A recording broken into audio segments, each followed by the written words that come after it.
Chapter 2 outlined the process of identifying risks, step 1 of our risk management process. This step involved brainstorming the risks to the key parts of the business. In order to focus on risks to the most important parts of the business, consideration was given to specific risk categories, including strategic, operational, financial, commercial, regulatory, health and safety and technology, or to each of the business's key assets such as equipment, facilities, money, people, intellectual property and reputation. Having completed step 1 of the risk management process and identified and categorised our risks, we now turn our attention to quantifying and rating them in order to distinguish the risks that we consider significant enough to do something about from those that are less significant. Our vulnerability to any particular risk is a combination of the likelihood of the risk materialising and the impact if it does.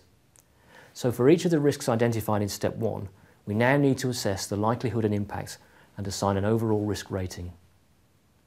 A tried and tested method of doing this is to use a simple high, medium, low scale, or a numbering system such as 1 to 3 or 1 to 4 as described in this chapter. I tend to favour a 1 to 4 scale where 1 is low and 4 is high, and that's what I've used in this book by way of an example. Using our chosen scale, we can now start to quantify our risks. This is simply a matter of revisiting each identified risk, making a judgment as to the likelihood and impact, and recording these. When considering likelihood, we may choose to take a scientific or analytical approach and seek out statistical or historical information from various sources, or to think in terms of percentages. A word of caution here though, taking statistics at face value can sometimes be misleading. For instance, a risk that occurs once or twice a year, every year without fail, can be shown statistically to have an extremely low percentage probability, even though in reality there's a very high likelihood that it will happen again.